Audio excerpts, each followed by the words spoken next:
Hello દોસ્તો, હું છું નિલેશ ગોસ્વામી.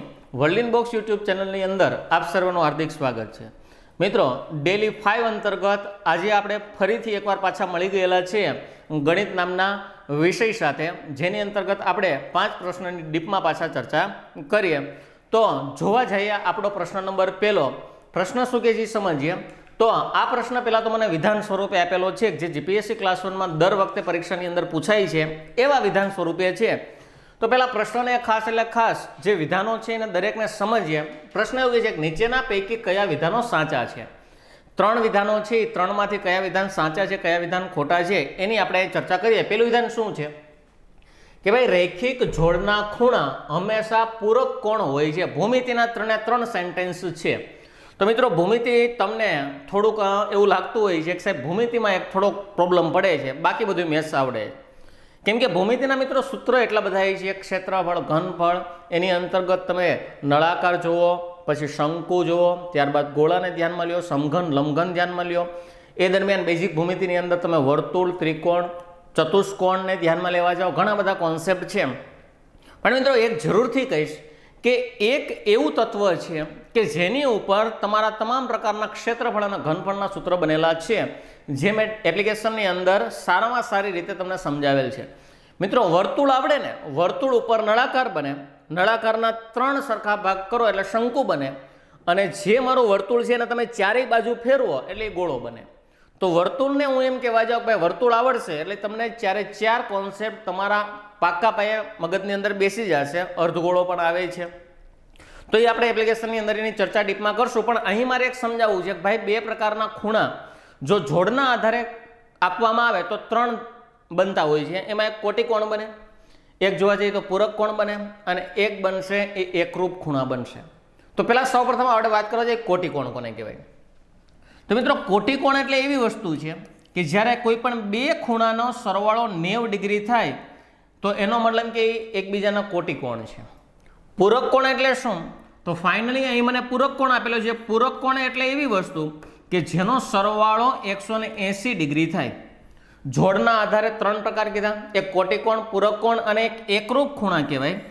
એકરૂપ એટલે કેવા? તો ફાઇનલી જેના માપ બેયના કેવા હશે? તો કે સમાન હશે. આને કેવા ખૂણા કહેવામાં આવે? એકરૂપ. ફરીથી એકવાર, એક મારો કોટિકોણ બન્યો, એક પૂરક કોણ બન્યો અને એક એકરૂપ. હવે આ બેને ખાસ સમજ, એક તમને યાદ કેમ રહે? કોટિકોણની અંદર 90 આવે અને પૂરક કોણની અંદર 180 આવે, એ કેમ યાદ રહે? તો વિચારો, કોટી કેટલા મૂળાક્ષરો છે? 2, તો એની અંદર નંબર પણ 2. પૂરક કેટલા અહીંયા છે? આલ્ફાબેટ મૂળાક્ષરો કેટલા છે? 3, તો 1 8 0. તો એવી રીતના તમે ઇઝીલી આને યાદ રાખી શકો કે ભાઈ કોટી એટલે 9, પૂરક એટલે 180. હવે હું તમને એમ કહું કે ભાઈ માપખૂણો એ બરાબર ધારો કે 40 ડિગ્રીનો છે, તો માપખૂણો બી જે હશે એ કેટલો હશે? આવો પ્રશ્ન ધારો કે કોટિકોણની અંતર્ગત પૂછ્યો કે માપખૂણો એ બરાબર 40 ડિગ્રી, તો એનો કોટિકોણ શોધો. તો વિચારો તો ભાઈ કોટિકોણની અંદર સરવાળો કેટલો થવો જોઈએ? તો કે 90 થવો જોઈએ. એમાં એક ખૂણો 40નો આપ્યો છે, તો ઓબ્વિયસલી મારો માપખૂણો બી હશે કેટલા ડિગ્રીનો હશે? તો કે 50 ડિગ્રીનો હશે. ક્લિયર છે? 50 અને 40 કેટલા થઈ ગયા? તો કે 90. આ 30 હોય તો ઓલો 60 હોય, આ 20 હોય તો ઓલો સામે 70નો હશે. ક્લિયર છે? તો ફાઇનલી કોટિકોણનો સરવાળો 90 ડિગ્રી થવો જોઈએ. એવી રીતે પૂરક કોણની વાત કરીએ. હું તમને એમ કહું ભાઈ માપખૂણો એ જે છે એ 50 ડિગ્રીનો છે, તો માપખૂણો બી બરાબર કેટલા હશે? હવે તમને ખબર જ છે કે ભાઈ પૂરક કોણનો સરવાળો 180 ડિગ્રી થવો જોઈએ. તો આ 50 હોય તો બી હશે કેટલો હશે? 130 ડિગ્રીનો માપખૂણો હશે, કારણ કે 30 અને 50 એટલે કે 180 થશે. 130 + 150 એટલે 180. તો હજી એકવાર, કોટિકોણ એટલે 90 ડિગ્રી અને પૂરક કોણ એટલે 180 ડિગ્રીનું માપ, બંને ખૂણાનો સરવાળો થશે. તો મિત્રો, આ લેવલના પ્રશ્નો ક્લાસ 3ની અંતર્ગત તમે જો જૂના પેપર જોવા જાઓ તો એમાં સીધા કોટિકોણ અને પૂરક કોણના પ્રશ્ન પૂછેલા છે. પણ હવે આપણે પેટર્નમાં ધીમે ધીમે ચેન્જ કરીએ અને જીપીએસસી ક્લાસ 1ના લેવલની આપણે વાત કરીએ છીએ, તો વિધાન સ્વરૂપે આવશે. તો અહીં મેં તમને એક કોન્સેપ્ટ સમજાવ્યો કે ભાઈ પૂરક કોણ એટલે એવી વસ્તુ, હજી એકવાર, પૂરક કોણ એટલે એવી વસ્તુ જેનો સરવાળો છે 100 કેટલા ડિગ્રી થઈ જશે? 80 ડિગ્રી થઈ જશે. એટલે આ જ થઈ ગયું 180 ડિગ્રી. હવે આપણે વાત કરવા જઈએ રૈખિક કોણ. તો રૈખિક કોણ એટલે શું? કે ભાઈ એક સમાંતર એક સીધી લાઈન છે, એની ઉપરના ભાગ અને એનો નીચેનો ભાગ. હવે તમને ખબર જ છે કે આના ઉપર જો હું વર્તુળ કરવા જાઉં તો એનો મતલબ એવો થાય કે આ જે થશે કેટલા ડિગ્રી થશે 360 ડિગ્રીનું થશે. એનો મતલબ એવો થાય કે ધારો કે આ 360 ડિગ્રી જે છે એના કરતાં હું ખાલી અર્ધવર્તુળને લઉં. હજી એકવાર ખાલી કેટલું વર્તુળ લઈશ? અર્ધવર્તુળ. તો આ અર્ધવર્તુળ એટલે કેટલા ડિગ્રી થવાનું છે? 180 ડિગ્રી થવાનું છે. કેટલા ડિગ્રી થઈ ગયું? 180. તો કોઈ એક કોઈ એક સીધી લાઈનમાં નીચે અથવા ઉપર એ તમને ગમે તે ભાગ આપી શકે. એમાં અલગ અલગ પ્રકારના જુદા જુદા ભાગ જે પાડેલા હોય આ બધા એકબીજાના આ બધા ભાગોના સરવાળો કેટલો થશે? 180. તો આને આપણે રેખિક કોણ કહીએ છીએ. ફરીથી એકવાર તમે સમજો તો કે આના મેં ગમે એટલા ભાગ તમને આપેલા છે, આટલા ધારો કે મેં ભાગ આપ્યા છે. હવે તમને એમ કીધું કે આ એ છે, આ બી છે, આ સી છે, આ ડી છે, આ ઈ છે અને આ એફ છે. તો ફાઇનલી આ જે બધી વસ્તુ છે આ બધાનો હું સરવાળો કરવા જઈશ, એ બી સી ડી ઈ અને એફ, આ બધાનો આમ કરું ભાઈ A plus B plus C plus D plus E plus F, તો આ બધાનો સરવાળો કેટલો થશે? 180 ડિગ્રી જ થવાનો છે. અને 180 ડિગ્રી એટલે એ ખૂણો કયો બની ગયો? તો કે પૂરક કોણ જ બનશે. ક્લિયર છે? એવું જરૂર નથી કે આટલા જ ભાગ પડે. હું તમને એમ કહું ભાઈ એક સીધી લાઈન છે એમાં મેં આ 4 ભાગ પડ્યા, તો એ બી સી અને ડી અહીંથી આટલાનો જે સરવાળો થશે કેટલો થવાનો છે? 180 ડિગ્રી.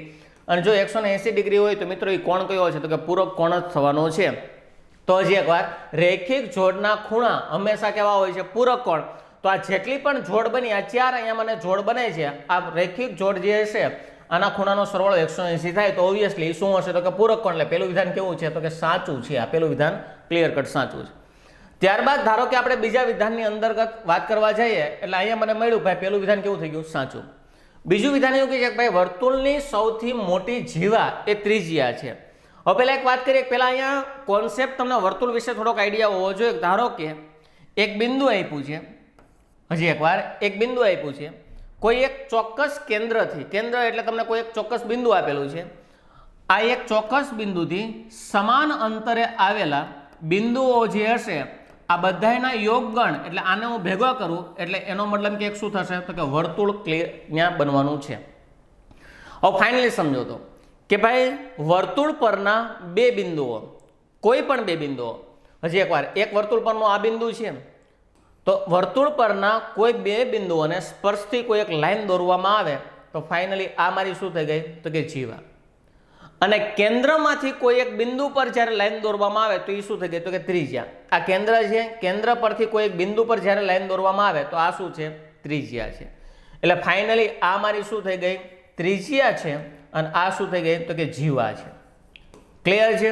તો જીવા એટલે શું? કે બે કોઈ પણ પ્રકારના બિંદુઓ કોના ઉપર હોવા જોઈએ? તો કે વર્તુળની બોર્ડર ઉપર હોવા જોઈએ. એ શું થઈ જશે? તો કે જીવા. અને કેન્દ્રમાંથી જ ખાલી એક બાજુ પરશે એને શું કહેવામાં આવે? તો કે ત્રિજ્યા કહેવામાં આવે. હવે એક સમજો તો ભાઈ ધારો કે જીવા છે, આ મારું કેન્દ્ર છે. ફરીથી એકવાર જીવા જે છે એને ધારો કે દોરવા છે, આ જીવા જીવા જીવા જીવા, આ અલગ અલગ પ્રકારની મને ઘણી બધી જીવાઓ. અને એક વસ્તુ યાદ રાખજો કે ભાઈ વર્તુળની અંદર હંમેશા અસંખ્ય જીવાઓ રહેલી છે. હજી એકવાર વર્તુળની અંદર કેવી જીવાઓ છે? ભાઈ અસંખ્ય જીવાઓ રહેલી છે. હવે એક પૃથ્વીના ગોળાની તમને એક વાત કરવા છે. એક તમને અંદર ખબર છે કે ભાઈ કર્ક વૃત્ત અંદર આવે છે, એક આપણને વિષુવવૃત્ત આવે છે અને એક આપણને મકર વૃત્ત એવું કંઈક આવે છે. જે આપણો કોન્સેપ્ટ જે છે એ ભૂગોળનો છે. પણ તમને ખબર છે કે વિષુવવૃત્ત એટલે શું? કે ભાઈ એક્ઝેક્ટ મધ્યમાંથી પસાર થાય. તો હું તમને એમ કહું ભાઈ આ જે જીવા હશે ને એ સૌથી નાની હશે, એના કરતાં મોટી થાય. પણ જેમ જેમ તમે નીચે આવતા જાઓ અને એક્ઝેક્ટ જ્યારે હું મધ્યમાં પહોંચું એટલે આ જીવા હશે મારી મોટામાં મોટી જીવા થઈ જશે. ત્યારબાદ ધીમે ધીમે જીવાનું માપ ધીમે ધીમે શું થતું હશે? નાનું થતું હશે. તો ફાઇનલી એ કહી શકાય કે ભાઈ એક્ઝેક્ટ જે મધ્યમાંથી, મધ્ય એટલે કે કેન્દ્રમાંથી, એક્ઝેક્ટ જે કેન્દ્રમાંથી જે જીવા પસાર થાય છે એને હું શું કહીશ? તો કે વ્યાસ કહીશ. હજી એકવાર ડાયામીટર જેને કહેવામાં આવે, શું કહેવામાં આવે? તો કે વ્યાસ. તો ક્લિયર કટ એટલું તો મને અહીંયા આઈડિયા આવી ગયો કે ભાઈ જે મારી મોટામાં મોટી જીવા છે એને હું શું કહેવાનો છું? તો કે વ્યાસ. આ જે છે એ શું છે? તો કે ત્રિજ્યા. એનો મતલબ કે આ જે વિધાન હતું આ વિધાન કેવું હતું મિત્રો? ખોટું હતું. વર્તુળની સૌથી મોટી જીવા હોય તો સૌથી મોટી જીવા કઈ છે? તો કે વ્યાસ છે. ત્રિજ્યા. ત્રિજ્યા તો શું કહે છે કે ભાઈ કેન્દ્રમાંથી કોઈ એક સાઈડ ઉપર આવેલા બિંદુ એના જે યોગગણ એને ભેગો કરો ત્યાં રેખાખંડ દોરો, એનો મતલબ કે એ શું થઈ જશે? ત્રિજ્યા. વ્યાસ થશે નહીં, સોરી વ્યાસ થશે નહીં. આપણે તો સૌથી મોટી જીવા લેવાની છે શું છે? તો કે વ્યાસ. એટલે આ વિધાન ખોટું. ત્યારબાદ આપણે વાત કરવા જઈએ કે ચતુષ્કોણના ચારેય ખૂણાના માપનો સરવાળો કેટલો થઈ જાય 360 ડિગ્રી. તો આ એક ફેક્ટ છે, એનો મતલબ કે આ પણ વિધાન કેવું છે, સાચું. જો ત્રિકોણ હોય તો ત્રિકોણના ત્રણેય ખૂણા 180 ડિગ્રી. જો કોઈ પણ પ્રકારનું ચતુષ્કોણ હોય તો ચતુષ્કોણના ચારેય ખૂણાનો સરવાળો 360 ડિગ્રી જ થશે. તો ફરીથી એકવાર મારે તમને એ પણ અહીંયા સમજાવવું હતું કે ભાઈ 180 જ શું કામ, અને શું કામ આ ચતુષ્કોણ 360 ડિગ્રીનો જ છે, પણ એ આખો એક લાંબી પ્રોસેસ છે જે તમે કદાચ જો એપ્લિકેશનની અંતર્ગત પહેલા એક ભૂમિતિનો બેઝિક પાયો ભણશો, જેની અંદર વિવિધ પ્રકારના પોર્શન જેમાં બિંદુથી શરૂ કરેલું છે અને ક્ષેત્રફળ અને ઘનફળ સુધી મેં તમને પહોંચાડેલું છે. અને જીપીએસસી ક્લાસ 1ના જે વિવિધ મિશ્ર પ્રશ્ન આવે છે એની પણ મેં સારામાં સારી પ્રેક્ટિસ કરાવેલી છે. પણ બિંદુથી લઈ અને ઘનફળ સુધીની અહીંયા તમને સફર જોવા મળશે. એની અંતર્ગત મેં એક કોન્સેપ્ટ લીધો છે જેને બહુકોણ કહેવામાં આવે. તો ત્યાં મેં ક્લિયર કટ એ સમજાવેલું છે કે શું કામ 360 ડિગ્રી થાય, શું કામ ઓલું 180 ડિગ્રી થાય, તો એ આપણે એપ્લિકેશનની અંદર ડીપમાં ચર્ચા કરશું. પણ અહીં મને જોવા મળ્યું ભાઈ પહેલું અને કયું વિધાન સાચું છે, ત્રીજું. એટલે આપણા પ્રશ્નનો જવાબ આવશે શું આવશે, તો કે સી માત્ર 1 અને 3 આ વિધાન કેવા છે, સાચું. બીજો વિધાન કેવું થઈ ગયું, ખોટું. જોવા જઈએ આપણે આગળનો પ્રશ્ન. આગળ આપ્યું છે 1-1/3, પછી આપ્યું છે 1-1/4, પછી આપ્યું 1-1/5, પછી આ ખાલી જગ્યા આપી છે એનો મતલબ છે આ કન્ટિન્યુ છે. ક્યાં સુધી છે, 1-1/100 સુધી કન્ટિન્યુ ચાલે છે. આ એક ખાસ ધ્યાનમાં લેવું. હવે એક કામ કરીએ ભાઈ, આને સિમ્પ્લિફાઈ આપવા જઈએ. તમને અગાઉ મેં આ કોન્સેપ્ટ લાસ્ટ જે વિડીયો હતો એની અગાઉનો વિડીયો, એટલે ક્યાંક અગાઉના પ્રીવિયસ વિડીયોની અંદર તમને આ કોન્સેપ્ટ મેં કરાવેલો જ છે. પણ અહીં જોઈ લો તો કે અહીંથી તમે અહીં આવશો એટલે ગુણાકાર થશે અને ઉપર જશો એટલે અહીં નિશાની માઇનસ, તો ત્યાં પણ નિશાની શું થશે, તો કે માઇનસ. પેલા ગણો હતો 3 × 3 અને 1 જાય એટલે એનું સિમ્પ્લિફિકેશન કેટલું થઈ ગયું, તો કે 2/3. વચ્ચે કાંઈ ન હોય તો શું હોય, તો કે ગુણાકાર. કાંઈ નથી એનો મતલબ છે ગુણાકાર. અહીં ચાલો કરો 4 × 4 અને 1 જાય એટલે તો કે 3/4. વચ્ચે કાંઈ ન હોય તો ગુણાકાર. પાછું વિચારો 5 × 5 અને 1 જાય એટલે તો કે 4/5. આ વસ્તુ કન્ટિન્યુઅસ ચાલે છે. તો શું બન્યું સમજો, 2/3, 3/4, 4/5. હવે શું આવે, 5/6. પછી શું આવે, તો કે 6/7. આવું આવ્યા રાખે તો કે આ કન્ટિન્યુઅસ ચાલે. ત્યારબાદ જો હું છેલ્લે વાત કરવા જાઉં, પાછું વિચારો 100 એકા તો કે 100 અને 1 જાય એટલે 99/100. તો ફાઇનલી છેલ્લે આવવાનું છે 99/100. ક્લિયર છે? હવે પાછું વિચારો તો ભાઈ 3 ઉપર 2, 4 ઉપર 3, 5 ઉપર 4, 6 ઉપર 5, આગળ 7 ઉપર 6, એટલે નાનો કોન્સેપ્ટ આગળ લેવાનો. તો હું આના પહેલાનું એક સ્ટેપ મૂકું, ધારો કે તો આના 99 ઉપર 98 આવે કે ન આવે, આ કન્ટિન્યુઅસ છે. રનિંગ એ તમારું એક્ઝેક્ટ ચાલુ જ છે, એક સાયકલ છે. પણ વચ્ચે શું કે બધા સ્ટેપ લખવા એના કરતાં મેં એક ડોટ મૂકી દીધેલું છે. ક્લિયર છે? એટલે ફાઇનલી આખી એક આ પેટર્ન બની. ક્યાં સુધી, 2 થી ચાલુ કરી અને 100 સુધીની અહીંયા એક આખી મને શું મળેલી છે, મારી પેટર્ન આખી મળેલી છે. હવે એક કામ કરીએ, છેદ ઉડાડવા જઈએ. ગુણાકાર હોય તો ઇઝીલી છેદ ઉડે. અહીં વિચારો, આ 3 ગયા, 3 ગયા, 4 ગયા, 4 ગયા, 5 ગયા, 5 ગયા, 6 ગયા, 6 ગયા, 7 ગયા તો અહીંયા 7 હશે, 8 ગયા તો 8 હશે, 9 ગયા તો ત્યાં 9 હશે ને. કન્ટિન્યુઅસ ચાલુ છે એટલે એ હોવાનું જ છે. ભલે આંકડા લખ્યા નથી પણ છે જ તે. તો ફાઇનલી અહીંયા કંઈક 98 હશે, 98 ગયા, અહીંયા 99 છે તો સામે 99 પણ ઉડી ગયા. હવે આખું બધું ઉડી ગયું છે તો વધ્યું શું, પહેલા મને 2 વધ્યા છે અને છેલ્લે મને કેટલા વધ્યા છે, તો કે 100 વધ્યા છે. પહેલા અહીંયા 2 વધ્યા અને છેલ્લે 100 વધ્યા. હવે છોડ ઉડાડો તો ભાઈ 2 એકા 2 અને 50 દુને 100 થાય. એટલે આપણા પ્રશ્નનો જવાબ શું આવવાનો છે, 1/50 આપણો ક્લિયર કટ જવાબ આવવાનો છે. ઓપ્શન ચેક કરવા જઈએ, 1/50 ક્યાં આપેલા છે, તો કે બી ની અંદર મને 1/50 આપેલા છે. ક્લિયર છે? વધશું આગળના પ્રશ્નમાં. આગળના પ્રશ્નની અંદર ખાસ એટલે ખાસ મિશ્રણ અને સંયોજનનો બહુ ઈઝી દાખલો છે જે ક્લાસ 3 ની અંદર અગાઉની પરીક્ષામાં આવી ગયો છે. પેલા પ્રશ્ન વાંચીએ કે ભાઈ એક મિશ્રણમાં દૂધ અને પાણીનું પ્રમાણ કેટલું આપણને આપ્યું છે, 5:1 પ્રમાણમાં છે. આ મિશ્રણમાં 5 લીટર પાણી ઉમેરતા દૂધ અને પાણીનું પ્રમાણ 5:2 થાય છે. તો મિશ્રણમાં દૂધ કેટલું હશે? અમારી પાસે 2 પ્રકારના મને જથ્થા આપેલા છે. સાવ એટલે સાવ ઈઝી દાખલો છે. કોન્સેપ્ટ એક સમજો ભાઈ, 2 પ્રકારના મને શું આપેલા છે, તો કે જથ્થા. એક જે જથ્થો આપ્યો એ શેનો આપ્યો, દૂધ અને પાણી. તો ફાઇનલી એટલે ભાઈ એક મારી પાસે દૂધ છે અને એક મારી પાસે શું છે, તો કે પાણી. પેલા જથ્થાને લખીએ, પેલા પ્રમાણમાં કેટલું છે, તો કે 5:1. આટલું મને ઓરિજિનલી મને મારો જથ્થો આપેલો છે ભાઈ, દૂધ 5 ભાગનું છે અને પાણી કેટલા ભાગનું છે, તો કે 1 ભાગનું છે. ત્યારબાદ મને એને શું કીધું છે કે આ મિશ્રણમાં 5 લીટર પાણી ઉમેરતા, હજી એકવાર પાણીની આ જે છે એની અંદર મેં શું એડ કર્યું ભાઈ? 5 લીટર શું એડ કરી નાખ્યું છે? પાણી એડ કરેલું છે. આના કારણે શું બન્યું કે હવે જે પ્રમાણ આવ્યું કેટલું આવી ગયો? તો કે 5/2 અહીં મને આપેલું છે. તો મારું દૂધ હશે, આ દૂધનું પ્રમાણ કેટલું હશે? આવો પ્રશ્ન મને અંદર પૂછ્યો છે. હવે એક સમજો તો કે ભાઈ દૂધ પેલા કેટલા ભાગનું હતું? તો કે 5. શું મેં દૂધને અંદર એડ કર્યું કે દૂધને મેં ક્યાંય કાઢ્યું છે? તો કે ના. એનો મતલબ કે દૂધ તો 5ના 5 ભાગનું છે. એટલે લખી નાખું ભાઈ દૂધ જે છે, દૂધ આ કેટલા ભાગનું છે? તો કે આ 5 ભાગનું ઓલરેડી મને અવેલેબલ છે. 5 ભાગનું આપ્યું છે. કારણ કે દૂધમાં આપણે જથ્થો એડ પણ નથી કર્યો અને દૂધનો જથ્થો કાઢ્યો પણ નથી, એટલે 5ના 5 રહે છે. પણ પાણીના જથ્થા ઉપર આવતા રહ્યો ભાઈ પાણી પહેલા 1 ભાગનું હતું, અત્યારે કેટલા ભાગનું થઈ ગયું? 2. આની પાછળનું રીઝન શું છે કે એની અંદર મેં 5 લીટર પાણી એડ કર્યું છે. તો ફાઇનલી એક વસ્તુ વિચારો કે ભાઈ 1ના 2 થયા એટલે કે વધ્યા કોના કારણે? તો કે 5 લીટરના કારણે. 5 લીટર નાખ્યું એના કારણે દૂધ પાણીનો જથ્થો વધ્યો જ. તો ભાઈ 1ના 2 થયા એનો મતલબ એમ કે આ વધારાનો પોર્શન તમે કેટલા ભાગનું એડ કર્યો વધારે? તો કે 1 ભાગ એડ કર્યો વધારે. ફરીથી એકવાર અહીંયા 1 ભાગ હતો અને પાણી એડ કર્યું એટલે 2 ભાગનું થઈ ગયું. તો 1 ભાગ તો હતો જ તે, બીજા ભાગનું થઈ ગયું એટલે વધારે કેટલું થઈ ગયું? તો કે 1 ભાગ વધારે થયો. તો 1 ભાગ બરાબર કેટલા લીટર હતા? તો અહીં કહી શકાય કે ભાઈ 1 ભાગ બરાબર કેટલા લીટર છે? તો કે 5 લીટર છે. 1 ભાગ એડ કરો એટલે 5 લીટર 1 ભાગ બરાબર થઈ ગયો. તો 1 ભાગ બરાબર 5 લીટર. દૂધ કેટલા ભાગનું છે? તો કે 5 ભાગનું જ છે. તો કે 1 ભાગ બરાબર 5 લીટર. તો 5 ભાગ બરાબર કેટલા? ક્લિયર છે? દૂધનો ભાગ 5 ભાગનો હતો. અહીં ચાલુ કરો 5 5 એટલે 25. તો ફાઇનલી અંદર જે દૂધ મને જોવા મળશે, આ દૂધ કેટલા લીટરનું જોવા મળવાનું છે? તો ફાઇનલી 25 લીટરનું આપણને દૂધ જોવા મળવાનું છે. ઓપ્શન ચેક કરવા જઈએ 25 લીટર ઓપ્શન ક્યાં આવે છે? તો કે સી ની અંદર મને જોવા મળે છે. બહુ એટલે બહુ ઇઝી કોન્સેપ્ટ છે ભાઈ. 1ના 2 છે, 1 ભાગ વધ્યો કેટલા લીટરના કારણે? તો કે 5. 1 ભાગ બરાબર 5 હોય તો દૂધનો ભાગ 5 ભાગનો, 5 ભાગ બરાબર કેટલા? 5 5 25. તો આપણો જે જવાબ આવે છે સી આવે છે, જેની અંદર 25 લીટર આપણને જથ્થો આપેલો છે.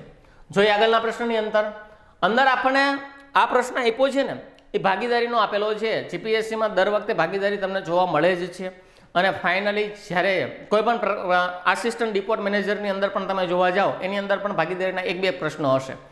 ત્યારબાદ જો તો કદાચ આઈબીપીએસની વાત કરો, આઈબીપીએસની અંદર દર વખતે એક પ્રશ્ન ભાગીદારીનો હોય અને હોય જ. હવે પેલા મારે એનું તમને એક બેઝિક સમજાવવું છે. ધારો કે હું કોઈ પણ એક બિઝનેસ ચાલુ કરું છું, આ પ્રશ્નની આપણે પછી વાત કરીએ. કોઈ એક બિઝનેસ ચાલુ કરું છું, એના કારણે ધારો કે હું 2000 રૂપિયા મેં અહીંયા રોક્યા છે. ફરીથી એકવાર સમજો કેટલા રૂપિયા રોક્યા છે? 2000 રૂપિયા મેં બિઝનેસ ચાલુ કરવાના રોક્યા છે. આ મેં રોક્યા છે. એક બીજો વ્યક્તિ આવ્યો કે જેને બિઝનેસની અંદર 5000 રૂપિયા રોક્યા છે. ફરીથી એકવાર કેટલા રૂપિયા રોક્યા છે? 5000. આ મેં રોક્યા છે એટલે કે મારા છે, આ 5000 બીજા વ્યક્તિના. હવે હું તમને એમ કહું ભાઈ આમાં જે વધારે રિસ્ક લીધું છે કોને લીધું છે? તો રકમ જોઈને તમે કહી દો સાહેબ તમારા તો 2000 રૂપિયા છે, ઓલાના 5000 રૂપિયા. એટલે રિસ્ક વધારે આને લીધું છે, આને નફો વધારે મળવો જોઈએ. હા, વાત તદ્દન સાચી છે. જે વધારે રોકાણ કરે એને નફો વધારે મળવો જોઈએ. પણ અહીંયા હું એમ કહું ભાઈ મેં રોક્યા ને એ 12 મહિના માટે રોક્યા છે. હજી એકવાર કેટલા મહિના માટે રોક્યા છે? 12. પણ આને જે રોક્યા છે એ માત્ર ને માત્ર 3 મહિના માટે જ રોક્યા છે. તો હવે તમે ક્યાં આવશો? તરત કહેશો કે સાહેબ 12 મહિના. તો ફાઇનલી આનું જે રોકાણ થાય એ 2000 2000 2000 2000 આવા 12 મહિના એટલે 12 દુને 24000 રૂપિયા જેટલું રોકાણ થાય, 24000 જેટલું. અને આનું 5 તેરી 15, આનું રોકાણ 15000 રૂપિયા જેટલું જ થાય. કારણ કે 3 મહિના જ રોક્યા છે ને 5-5000. તો હવે મને કહો તો મેં વધારે રિસ્ક લીધું છે કે આ વ્યક્તિએ? તો હવે તમારો જવાબ ચેન્જ થશે અને તમે તરત કહેશો કે સાહેબ તમારું રિસ્ક વધારે છે. શું કામ? કારણ કે તમે કેટલા મહિના માટે રોક્યા હતા? 12 મહિના માટે. તમારું ટોટલ રોકાણ 24000 જેટલું થાય, આ વ્યક્તિનું ટોટલ રોકાણ 15 જેટલું જ થાય. હવે હું તમને એમ કહું ભાઈ નફાનો પોર્શન શોધો, ભાઈ નફા નુકસાનનો ભાગ શોધો. તો 0 0 0 આ 0 0 0 બેને હું 3 વડે ભાગી શકું એટલે 8 તેરી 24 અને 5 તેરી 15 એટલે રેશિયો આવશે કેટલો આવશે? 8:5 પ્રમાણમાં બેને મારે રોકાણ કરવું, સોરી નફો વહેંચવાનો રહેશે 8:5 પ્રમાણમાં. તો મેં શું કર્યું ભાઈ મૂડી જે હતી મૂડી સાથે સમયનો ગુણાકાર કર્યો. જે મેં 2000 રોક્યા હતા એની સાથે મેં સમય કેટલા મહિના માટે રોક્યા હતા આનો શું કરી નાખ્યો? ગુણાકાર. એટલે મને ટોટલ મારું શું મળી ગયું કે મારે ટોટલ મારો મૂડી રોકાણ મને મળી જાય છે. હવે આને કેટલા મહિના માટે રોક્યા હતા? 3. એનો મતલબ શું છે કે ભાઈ કોઈ પણ પ્રકારના વર્ષની શરૂઆત થઈ હશે, હું 2000 રૂપિયા લાવીને મારો બિઝનેસ ચાલુ કર્યો હશે, એ જાતા આની એન્ટ્રી 9 માસ પછી થયેલી હશે. ખાસ એટલે ખાસ સમજો, કેટલા માસ પછી એન્ટ્રી થઈ હોય? 9 માસ. કારણ કે વર્ષ હોય કેટલા માસનું હોય? 12 માસનું જ હશે. 9 માસ પછી એની એન્ટ્રી થઈ હોય એટલે 9 માસ પછી આવ્યો એટલે કે ફાઇનલ 10, 11 ને 12 3 મહિના માટે જ એને શું કર્યું હશે? રોકાણ કરેલું હશે. તો અહીંયા 3 મહિનાનું રોકાણ છે એટલે એન્ટ્રી એની ક્યારે થઈ હોય? 9 માસ પછી. ધારો કે હું તમને એમ કહું ભાઈ એને 5 મહિના રોકાણ કરેલું છે તો એની એન્ટ્રી ક્યારે થઈ હોય? 7 મહિના પછી. કારણ કે મહિનો તો વર્ષ હશે 12 મહિનાનું હોય. 5 મહિના માટે રોકાણ કર્યું હોય તો આવ્યો ક્યારે હોય? 7 મહિના પછી વ્યક્તિ અંદર આવ્યો હોય અને એના 5 મહિના રોકાણ કરેલું હશે. આ એક ક્લિયર કટ આપણે સમજ્યા. હવે આપણે એક વાત કરીએ કે ભાઈ મૂડી અને સમયનો શું કરી નાખવાનો? ગુણાકાર, જેના કારણે મને કુલ રિસ્ક એટલે કે કુલ મારી મૂડી મળશે. જોઈએ પ્રશ્નની અંદર. પ્રશ્ન પહેલા શું તે છે ખાસ સમજો, કારણ કે આવો નવો પ્રશ્ન રિસન્ટલી હમણાં બિન સચિવાલયની અંદર તમને જોવા મળ્યો હતો. પ્રશ્ન એવો છે કે ભાઈ એક આરવ છે, આરવ રૂપિયા 10,000 લાવી કોઈ ધંધો શરૂ કરે છે. થોડા સમય બાદ મિત રૂપિયા 15,000 લઈ તેની સાથે જોડાય છે.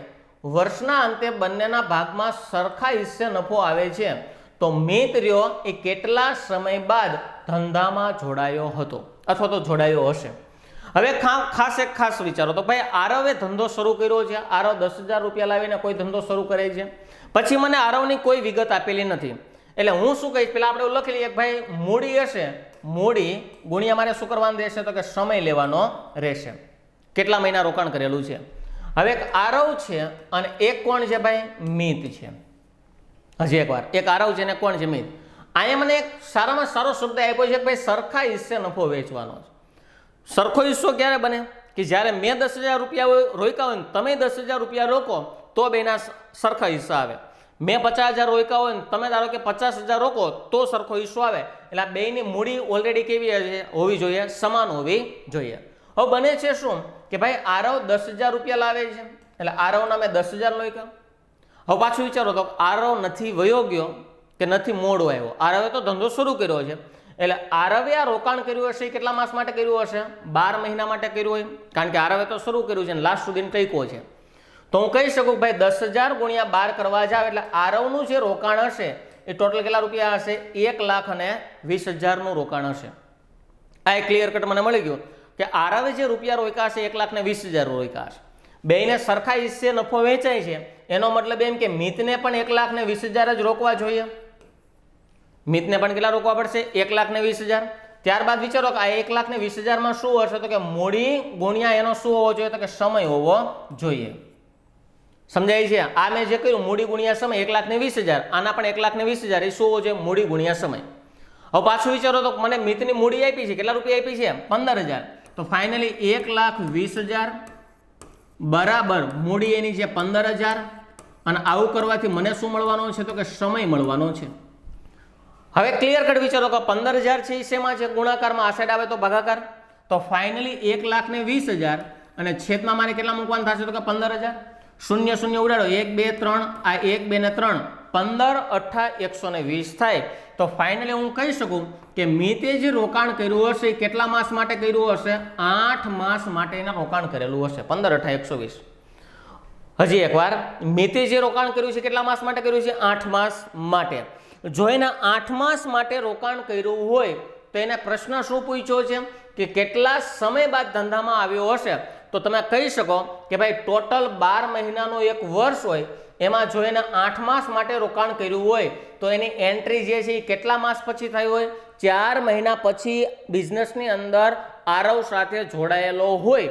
તો મારા પ્રશ્નનો જવાબ શું આવશે? તો ફાઇનલી પ્રશ્નનો જવાબ શું આવશે? એ આવશે. અહીંયા ક્યાંય એટલે ક્યાંય ભૂલમાં 8 ન મૂકી દેતા. એનું રીઝન એ છે 8 મહિના માટે તો એને રોકાણ કર્યું છે. હા, હમણાં જો પ્રશ્ન એવું પૂછ્યો સરખા હિસ્સે નફો વેચવામાં આવે છે તો મિતે કેટલા સમય માટે પોતાની મૂડી રોકી હતી? તો ફાઇનલી તો જવાબ 8 માસ આવે કે ભાઈ ટોટલના 8 માસ માટે રોકાણ કરેલું છે. પણ 8 માસ માટેનું રોકાણ હોય મિત્રો એની એન્ટ્રી કેટલા માસ પછી થઈ હોય? 4 મહિના પછી આવ્યો હોય ને તો જ એને 8 માસ રોકાણ કરેલું હોય. તો આપણા પ્રશ્નનો જવાબ કેટલા મહિના આવશે? 4 મહિના પછી એની એન્ટ્રી થયેલી છે. ઓપ્શન કયો આવે છે? તો કે એ. આગળ વધવા જઈએ તો આગળ જોવા જઈએ પ્રશ્ન આવે છે ટ્રેનનો. ટ્રેનના પ્રશ્નની અંતર્ગત પેલા મારે તમને એક વસ્તુ બેઝિકલી એક સૂત્રનું માધ્યમથી એક સમજાવવું છે. ભાઈ સૂત્ર તમે આવું કંઈક લ્યો છો કે ભાઈ speed is equal to distance upon time, આવું તમને સૂત્ર ખબર છે. આના ઉપરથી બીજા બે સૂત્ર બને. પણ મારે તમને આમાં એક પ્રેક્ટિકલ એક ઇઝીલી એક સમજાવવું છે કે ભાઈ કોઈ પણ પ્રકારનો એક હું ત્રિકોણ લઈ લઉં અને એની અંદર હું 3 ભાગ પાડી દઉં. અહીંયા સ્પીડ, ડિસ્ટન્સ અને ટાઈમ. આ એક ખાસ સમજો. જ્યારે કોઈ પણ વસ્તુ તમને શોધવાની થાય ત્યારે ક્લિયર કટ એક વસ્તુને ખાસ ધ્યાન દેવાનું કે એના ઉપર હાથ મૂકી દેવાનો. જો સ્પીડ શોધવાની થાય એટલે સ્પીડ ઉપર મેં હાથ મૂક્યો તો શું બની ગયું? ડિસ્ટન્સના છેદમાં ટાઈમ. ધારો કે મને ટાઈમ શોધવાનો કે સમય શોધવાનો થાય તો સમય ઉપર હાથ મૂકી દઉં તો શું બની ગયું? ડિસ્ટન્સના છેદમાં સ્પીડ. જો મને ડિસ્ટન્સ શોધવાનું થાય એટલે ડિસ્ટન્સ ઉપર હાથ મૂકી દઉં તો શું બની ગયું? સ્પીડ ગુણ્યા ટાઈમ. ક્લિયર છે? એટલે જે શોધવાનું થાય એના ઉપર શું મૂકી દેવાનું? હાથ. ત્યારબાદ એક વસ્તુ ખાસ ધ્યાન દેવાની કે ભાઈ કિલોમીટર પ્રતિ કલાક અને એક એકમ છે મીટર પ્રતિ સેકન્ડ. આ બે એકમ છે એ શેના છે? તો કે ઝડપના એકમ છે. હજી એક વાત, શેના એકમ છે મિત્રો? ઝડપના. જો કિલોમીટર પ્રતિ કલાકથી તમે મીટર પ્રતિ સેકન્ડમાં જાઓ તો ઝડપને 5/18 વડે ગુણવાની અને આમાંથી આમાં જાઓ તો કેટલા વડે ગુણવાની? 18/5. હજી એકવાર, આ નાનો એકમ છે તો નાના આંકડા વડે ગુણવાનો, છેદમાં મોટો આંકડો. મોટામાં જાઓ તો મોટા વડે ગુણવાનો, છેદમાં નાનો આંકડો. 5 અને 18 તો તમને આઈડિયા હોય જ. હવે પાછો પ્રશ્ન એ છે કે 5 અને 18 ક્યાંથી આવ્યા? આ પ્રશ્ન મને ખબર જ છે કે તમને ડાયરેક્ટલી કોઈ પણ પ્રકારના ક્લાસીસની અંદર ભણતા હોય છો ત્યારે તમને સીધું કહી દે ભાઈ આવું એટલે આવું જ કરી નાખવાનું. પણ મિત્રો દરેકે દરેક કોન્સેપ્ટનો એક બેઝિક તમે જે છે એ સમજી લ્યો ને તો 5/18 ને 18/5 એ બધી વસ્તુ ગૌણ થઈ જાય. એ પછી તમને ઓટોમેટિકલી યાદ આવી જાય. પણ કોન્સેપ્ટ તમને સમજાવવો જોઈએ કે ભાઈ કિલોમીટર પ્રતિ કલાક શું છે. આ એક સ્પીડોમીટર છે. તમારી દરેકે દરેક ગાડીની અંદર સ્પીડોમીટર જે હશે એની સાઈડમાં તમને આવું આપ્યું છે કિલોમીટર પ્રતિ કલાક. એટલે શું? 1 કલાકમાં કાપેલું અંતર. આ શું છે? 1 સેકન્ડમાં કાપેલું અંતર. હવે પ્રતિ શું કામ લખ્યું છે તો મિત્રો બધું એટલે બધું ઇઝીલી હું તમને બેઝિકલી સમજાવવા જાઉં એટલે કલાકનો આપણો એક લેક્ચર અલગથી જોઈએ. પણ અહીંયા સમયની થોડી ગમતી મર્યાદા છે એટલે એ બધા કોન્સેપ્ટને આપણે એપ્લિકેશનની અંદર ડીપમાં ચર્ચા કરશું. પણ આ કોન્સેપ્ટ છે ને આખો થોડોક આમ તો વાઇડ છે. હું તમને આમ સમજાવવા જાઉં કે આનું આ થાય તો અત્યારે તમને સમજાવી ન શકાય. મારે કમ્પલસરી તમને પહેલા 3 શબ્દ સમજાવવા પડે કે ભાઈ ડિસ્ટન્સ શું છે, સ્પીડ શું છે અને ટાઈમ શું છે. એના ઉપર ધીમે ધીમે તમે જ્યારે ફોલો કરતા જાઓ એટલે એક સમય એવો આવે કે તમારો પ્રશ્ન તમે સામે આવશે ને તમે ફટાફટ એને ગણી શકો. એટલે આ વસ્તુ મને એક બેઝિકલી મને ખબર હોવી જોઈએ. આ સ્પીડથી મેં તમને ગણવા માટે આ બે વસ્તુ તમને લખી દીધી છે જેના કારણે આપણને આપણા પ્રશ્નોનો જવાબ મળી રહે અને આ બધી વસ્તુ તમે જાણતા હોય છો. હજી એકવાર 5/18 18/5. પણ આ શું કામ આવ્યું, કેમ આવ્યું એની ચર્ચા આપણે કદાચ ક્યાંક લાઈવ ક્લાસની અંદર ક્યાંક આપણે રેગ્યુલર ક્લાસની અંદર મળશું ત્યારે એની ડીપમાં ચર્ચા કરશું. એટલે આ એક કોન્સેપ્ટ થયો. હવે અહીંયા ટ્રેનનો પ્રશ્ન આપ્યો હોય. ટ્રેનના મિત્રો અલગ અલગ પ્રકારના જો પ્રશ્નો જોવા જાવ એટલે વેરિએશનવાળા 6 થી 7 ટોપિક બને. બેઝિક એવા 3 થી 4 ટોપિક જ છે. બેઝિક કોન્સેપ્ટ તમને 4 ટોપિક આવડે, બીજા તમને 3-4 ટોપિક જે છે એ આવડે. અહીંને શું કીધું છે ભાઈ 30 કિલોમીટર પ્રતિ કલાકની ઝડપે જતી 200 મીટર લાંબી ટ્રેનને કોઈ એક થાંભલાને, હવે વિચારો કોને પસાર કરવાનો છે મિત્રો? થાંભલાને પસાર કરવાનો છે. જ્યારે કોઈ પણ પ્રકારની વસ્તુને જ્યારે તમારે પસાર કરવાની થાય ત્યારે તમને બે વસ્તુનો આઈડિયા હોવો જોઈએ. મારે અંતરનું શું કરવાનું છે, અંતરે શું છે, અને એક મારે જે છે એ ઝડપનું શું કરવાનું છે. આ બે વસ્તુનો તમને આઈડિયા હોવો જોઈએ કે મારે અંતરનું શું ધ્યાનમાં લેવું અને ઝડપનું શું ધ્યાનમાં લેવું. હવે એક વસ્તુ વિચારો, થાંભલો. થાંભલો એક નિર્જીવ વસ્તુ છે જેને કોઈ પણ પ્રકારની ઝડપ હોતી નથી. એવી જ રીતે વૃક્ષ લ્યો, પોલ લ્યો, અથવા તો સિગ્નલ લ્યો, અથવા તો ઉભેલો માણસ લ્યો. ઉભેલો માણસ કે જેને કોઈ પણ પ્રકારની મુવમેન્ટ્સ હોતી નથી. તો જ્યારે આવી કોઈ વસ્તુને પસાર કરવાની થાય ત્યારે ઝડપ જે હશે એ ઝડપ કેવી હશે ભાઈ? ટ્રેનની લેવાની થશે. કારણ કે થાંભલો એમ ન કે કાલ ટ્રેન તું સામે આવતી રહે, હું થોડુંક હાલું પછી આપણે એકબીજાને ક્રોસ થઈએ, ન થાય. શું કામ? કારણ કે આ બધી વસ્તુ કેવી છે? નિર્જીવ. થાંભલો હોય, સિગ્નલ હોય, પોલ હોય, વૃક્ષ હોય, અથવા તો ઉભેલો માણસ હોય જેની મુવમેન્ટ ન હોય, તો એ બધામાં ઝડપ કોની લેવાની થશે? તો કે ટ્રેનની ઝડપ લેવાની થશે. ત્યારબાદ ચેક કરો તો અંતર. હવે કોન્સેપ્ટ સમજો. ધારો કે અહીંયા એક પ્રકારનો કોઈ મને શું આપેલો છે મિત્રો? થાંભલો આપેલો છે. આ એક અથવા તો વૃક્ષ ગમે લઈ લ્યો. તો ફાઇનલી આ થાંભલો છે ને અહીંયા એક મને રેલવેનો એક આગળ અલગ અલગ પ્રકારનો ટ્રેક આપેલો છે. ધારો કે આ ટ્રેન છે 100 મીટર લાંબી છે. તમે વિચારો તો ધારો કે ટ્રેન, અહીંયા એક બેઝિકલી એક કોન્સેપ્ટ સમજાવું છું ખાસ, એટલે ખાસ ધ્યાનમાં દેજો કે ભાઈ ટ્રેન આપણે અહીંયાથી આવે છે. આ ટ્રેન અહીંથી અહીંયા આવશે એટલે એક્ઝેક્ટ જે ટ્રેનનું એન્જિન છે એ કોઈ પણ પ્રકારના જે આપણને વસ્તુ આપેલી છે જે સિંગલ વસ્તુ છે જેને કોઈ પણ પ્રકારની લેન્થ નથી, આ એન્જિન એક્ઝેક્ટ એની સીધી લાઈનમાં આવશે એટલે અહીંયાથી મારી પસાર થવાની પ્રોસેસ શું થશે? ચાલુ થશે. કોની? તો કે ટ્રેનની. હજી એકવાર ટ્રેન આગળ આવી, અહીંયા આવી ગઈ એટલે ટ્રેન પસાર થવાની પ્રોસેસ ચાલુ થઈ. ટ્રેન આખી આના ઉપરથી ચાલશે. ફરી એકવાર ટ્રેન આખી આના ઉપરથી ચાલશે અને ટ્રેનનો લાસ્ટ ડબ્બો જ્યારે અહીંયા એક્ઝેક્ટલી પહોંચશે એટલે ટ્રેન આખી શું થઈ ગઈ હશે? જે તે વસ્તુને પસાર થઈ ગઈ હશે. તો ટ્રેનનો લાસ્ટ ડબ્બો અહીંયા પહોંચે છે ત્યારે એન્જિન ક્યાં પહોંચે છે ભાઈ? અહીંયા પહોંચે છે. ક્લિયર છે? લાસ્ટ ડબ્બો અહીંયા પહોંચ્યો ત્યારે એન્જિન અહીંયા પહોંચ્યું. તો જે અંતર છે એ આટલું અંતર કાપ્યું હોય ત્યારે એ આખા થાંભલાને પસાર કરી જાય. તો આ જે અંતર હશે એ કોનું હશે? એક્ઝેક્ટલી તમે માપો તો આ એનું અંતર હશે કે જેટલી લાંબી ટ્રેન હશે. તો ફાઇનલી આવી કોઈ વસ્તુ થાય ત્યારે અંતર પણ કોને કાપવાનું? કોનું કાપવાનું હશે? ટ્રેનનું કાપવાનું હશે. પછી તમે અલગ અલગ કંઈક સૂત્ર એક યાદ રાખતા હોય છો કે ભાઈ વિરુદ્ધમાં સ અને આવું કાંઈક હોય છે, વિરુદ્ધમાં સ અને સમાનમાં બ અને આવું કાંઈક હોય છે. પણ મિત્રો એવા કોન્સેપ્ટને ન ધ્યાનમાં લેવો. જ્યારે તમને એવો પ્રશ્ન પૂછે કે એક માણસ દોડતો આવે છે સામે, એક માણસ સીધી લાઈનમાં દોડતો જાય છે, અથવા તમને એમ કે ભાઈ બે ટ્રેનની અંદર એક ટ્રેનમાં માણસ બેઠો છે, તો આવી પ્રોસેસ જ્યારે કહેશે ને મિત્રો ત્યારે તમારે બેઝિકલી કોન્સેપ્ટને સમજેલો હોવો જોઈએ. બ અને સ ને એવાથી કોઈ જવાબ આવશે નહીં. કોન્સેપ્ટને સમજવો ખાસ એટલે ખાસ. આ એક જ કોન્સેપ્ટ અહીંયા હતો એટલે મેં આ એક જ કોન્સેપ્ટને સમજાવેલો છે. બાકી આની આ વસ્તુ તમને સારી રીતે ઘણી બધી રીતે આ વસ્તુને હું ઇઝીલી સમજાવી શકું. એટલે આટલી વસ્તુને મને ખબર પડી કે ભાઈ જે મારી ઝડપ છે એ ટ્રેનની રહેશે અને અંતર પણ કોનું રહેશે? તો કે ટ્રેનનું જ રહેશે. કારણ કે આ વસ્તુ એક કોર તો સ્ટેબલ છે, મુવમેન્ટ નથી અને ત્યારબાદ આને કોઈ પણ પ્રકારની લંબાઈ પણ હોતી નથી.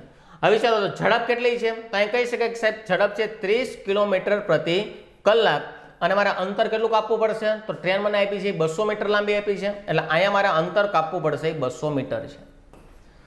ક્લિયર છે? હવે સમજો તો એને કીધું છે ભાઈ સમય કેટલો લાગે. હજી એકવાર શું પૂછ્યું છે મને? સમય એટલે શું કહેવાય? ટાઈમ મારે શોધવાનો થાય એટલે અહીંયા હાથ મૂકી દઉં તો મારું જે સૂત્ર છે શું બની જાય? ડિસ્ટન્સના છેદમાં સ્પીડ. એટલે અહીં લખી નાખું ભાઈ ટાઈમ ઇઝ ઇક્વલ ટુ ડિસ્ટન્સના છેદમાં શું આવી જશે? તો કે સ્પીડ. હવે મને ખબર છે કે ભાઈ મારું ડિસ્ટન્સ અંતર કેટલું હતું? તો તરત તમે કહેશો કે સાહેબ અંતર છે 200 મીટર છે અને છેદમાં સ્પીડ છે કેટલી છે? તો કે 30. પણ આ છે એ શું છે? કિલોમીટર છે. આ છે એ શું છે? મીટર છે. તો આ વસ્તુને કમ્પલસરી મારે મીટર પ્રતિ સેકન્ડમાં ફેરવવી પડે. હજી એકવાર સમજજો, મીટર અને કિલોમીટર બે એકમ અલગ છે. મારે બંનેને શું કરવા પડશે? ફેરવવા પડશે. પણ ફરશે માત્ર શું? ઝડપ જ ફરશે. કિલોમીટર પ્રતિ કલાકને મીટર પ્રતિ સેકન્ડમાં ફેરવો એટલે કેટલા વડે ગુણવાના? 5/18. તો આને હું ટ્રાન્સફર કરવા જાઉં 30 ગુણ્યા 5/18 કેટલા થઈ ગયા? 18. છેદો 1800, 6 તેરી 18, અહીંયા 6 35. ફરીથી વાર 6 તેરી 18 અને 6 35. ક્લિયર છે? હવે પાછું વિચારો તો ધારો કે 5 ગુણ્યા 5 એટલે 25 અને છેદમાં કેટલા છે? તો કે 3 એટલે કે 25/3. આ શું આવી ગઈ? મારી મીટર પ્રતિ સેકન્ડ મારી ઝડપ આવી ગઈ. મેં એકમ ચેન્જીસ કરી નાખ્યા. હવે વિચારો મીટર છે, મીટર પ્રતિ સેકન્ડ છે, બે એકમ સમાન છે એટલે ઇઝીલી હું અહીંયા ઝડપ મૂકી શકું કે મારી ઝડપ છે એ શું થશે? તો કે 25/3 કેટલી થઈ જશે? તો કે 3. હાલો ક્લિયર છે? હવે પાછું વિચારો છેદનો પણ છેદ ક્યાં જાય? અંશમાં. તો ફાઇનલી આવું કાંક બને કે ભાઈ 200 ગુણ્યા 3 અને છેદમાં કેટલા થઈ જશે? તો કે 25. ક્લિયર છે? છેદનો પણ છેદ ક્યાં જશે? અંશમાં. એટલે કે 200 ગુણ્યા 3 ના છેદમાં 25. 25 ચોક 100 થાય ને 25 8 કેટલા થઈ ગયા? 200 અને 8 તેરી 24. એનો મતલબ એવો થાય કે એને જે સેકન્ડ થવાની છે મિત્રો, કેટલી સેકન્ડ થવાની છે? 24 સેકન્ડ થવાની છે. ઓપ્શન ચેક કરવા જાઓ, ઓપ્શન શું આવશે? તો ઓપ્શન નંબર ડી અહીં મને જોવા મળવાનો છે. ક્લિયર છે? મારા પ્રશ્નનો જવાબ શું આવી ગયો? તો કે ડી. એટલે આ જે કોન્સેપ્ટ હતો એ જે તમે આપણે ઉપયોગ કરીએ છીએ જનરલી બધે તમને આ કોન્સેપ્ટ જોવા મળશે 5/18 ને 18/5. પણ એક મારે છે બેઝિકલી એક સમજાવવું છે. આપણો જવાબ શું હતો? તો કે ડી હતો. ફાઇનલી અહીંયા ડીને આપણે ધારો કે ધ્યાનમાં રાખીએ અને હવે હું જે સમજાવું છું એને ખાસ એટલે ખાસ ધ્યાનમાં રહેજો. મને એટલી ખબર છે કે મારે અંતર 200 મીટરનું કાપવાનું છે કારણ કે ટ્રેનની જેટલી લંબાઈ હશે વૃક્ષને પસાર કરતા, થાંભલાને પસાર કરતા, પોલ, સિગ્નલ, ઉભેલા માણસ આ બધાને પસાર કરતા મારે ટ્રેનનું અંતર લેવું પડે. એનો મતલબ એવો થાય કે મારે અંતર કેટલું કાપવાનું છે? 200 મીટરનું અંતર કાપવાનું છે. Clear cut? આટલી વસ્તુનો મને આઈડિયા આવી ગયો. હવે એક કામ કરો, મારી સ્પીડ શું હતી? તો હું તમને કહી શકું ભાઈ 30 કિલોમીટર પ્રતિ કલાક એટલે શું? તો કે ભાઈ 30 કિલોમીટરનું અંતર કાપે છે મિત્રો. કેટલી કલાકમાં? તો કે 1 કલાકમાં અંતર કાપે છે. 30 કિલોમીટરનું અંતર 30 કિલોમીટરનું અંતર કેટલી કલાકમાં કાપે છે? 1 કલાકમાં. હવે એક કામ કરીએ કે ભાઈ આ 30 કિલોમીટર છે ને એને હું મીટરમાં ચેન્જ કરું. તમને ખબર છે કે ભાઈ 1 કિલોમીટર એટલે 1000 મીટર થાય. તો અહીંયા 30 કિલોમીટર હોય તો ફાઇનલી એની પાછળ મારે કેટલા શૂન્ય મૂકવા પડે? તો કે 3 શૂન્ય મૂકવાથી આ વસ્તુ શેમાં થઈ જશે? તો કે મીટરમાં થઈ જશે. ત્યારબાદ આને હું સેકન્ડમાં ફેરવી નાખું. 1 કલાક એટલે 60 મિનિટ. આ એક ખાસ સમજો. 1 કલાક એટલે 60 મિનિટ. 1 મિનિટ એટલે કે 60 સેકન્ડ. તો ફાઇનલી મારે 1 કલાક બરાબર જો સેકન્ડ લેવી હોય, 1 કલાક બરાબર 60 મિનિટ છે, 1 મિનિટ બરાબર 60 સેકન્ડ છે, 6 તો કે 36, પાછળ 2 મીંડા, તો આને 3600 સેકન્ડ કહેવામાં આવે. કેટલી સેકન્ડ કહેવામાં આવે? 3600. હું કાંઈ નથી કરતો આમાં, ખાલી છે ને હું એકમ જ ચેન્જ કરું છું. ભાઈ 30 કિલોમીટર ને 30,000 મીટર કહેવામાં આવે, 1 કલાકને 3600 સેકન્ડ કહેવામાં આવે. હવે તમે વિચારો તો કે ભાઈ ધારો કે મારે 30,000 મીટર અંતર કાપવાનું થાય ત્યારે સેકન્ડ કેટલી થાય છે? તો કે 3600. મારે અંતર ખાલી કેટલું કાપવાનું છે? તો કે 200 મીટરનું જ મારે અંતર કાપવાનું છે. તો એ દરમિયાન મારી સેકન્ડ કેટલી થશે? હજી વાર 30,000 બરાબર 3600, તો અહીંયા 200 બરાબર કેટલા? હવે એક કામ કરીએ તો ધારો કે આને આપણે સિમ્પ્લિફાય કરવા જઈએ, પહેલા કેટલા લખવાનું થશે? 200 ગુણ્યા 3600 છેદમાં કેટલા આવશે? તો કે 30,000. તો અહીં લખું છું ભાઈ 200 ગુણ્યા કેટલા લખવાના થશે? તો કે 3600 અને છેદમાં કેટલા આવશે? તો કે 30,000. આટલું બધું કદાચ ન લખવા જાવ ને, આટલું બધું કદાચ ન લખો ને, 2 શૂન્ય ઓલાની 2 શૂન્યાની, પછી 2 શૂન્યાની 2 શૂન્યાની, આને ઉડાડી શકે. મેં તમને લાસ્ટમાં પણ કીધું હતું કે આ આંકડો બાજુમાં પણ જઈ શકે ને આ આંકડો નીચે પણ જઈ શકે. જો હાવ એટલા ઇઝી કોમનલી તમારે ચાલવું હોય તો આની હારે 2 શૂન્ય આની ઉડાડી દો અને આની સાથે 2 શૂન્ય આની ઉડાડી દો. હજી એકવાર આ રહ્યો ને એ આની હારે કપાઈ શકે અને આ રહ્યો એ નીચે પણ કપાઈ શકે. તો ફાઇનલી શું થઈ ગયું? ભાઈ અહીંથી તો વિચારો તો ભાઈ અહીંયાથી 3 36, તો અહીંયા 2 કેટલા? તો અહીંયા બીજું કાંઈ નથી, આમ લખો ભાઈ 2 36 એટલે 2 ગુણ્યા 36 ને છેદમાં કેટલા આવશે? તો કે 3. અહીંયા 12 તેરી 36 ને 12 દુને 24. તો ઓબ્વિયસલી એને સેકન્ડ કેટલી થવાની છે? 24 સેકન્ડ થવાની છે. ઓપ્શન કયો આવે છે? તો કે ડી. ધારો કે આ અહીંયા તમને શૂન્ય ઉડાડતા ન આવડ્યા તો અહીંયા પાછા આવતા રહ્યો 1 2 3 4 1 2 3 4 એનું સ્ટેપ પાછું તમારે રિપીટ થઈ જાય છે. ક્લિયર છે? એટલે અહીંયા કહેવાનો મતલબ એ જઈએ તો ભાઈ આ જે વસ્તુ છે 30,000 એ મેઇન વસ્તુ પહેલી એ આની હારે ઉડાડે અને આની હારે ઉડાડે. આમ પણ તમે ઇઝીલી કરી શકો કે ભાઈ 12 તેરી 36, તો અહીંયા 12 દુને કેટલા થઈ જશે? 24. અગાઉ મેં તમને છેદ ઉડાડતા ત્રિરાશીને કેવી રીતના સ્પીડથી સોલ્વ કરવી એની મેં અગાઉ તમને વાત કરેલી છે. તો મિત્રો આ જે પ્રશ્ન હતો એ શેનો હતો? તો કે ટ્રેનનો પ્રશ્ન હતો. આઈ હોપ કે 5 પ્રશ્નની અંતર્ગત તમને કંઈક નવીન જાણવા મળ્યું હશે. મળીએ નેક્સ્ટ લેક્ચરની અંદર નવા એક સબ્જેક્ટ અથવા તો નવા 5 પ્રશ્નો સાથે. ત્યાં સુધી જય હિન્દ.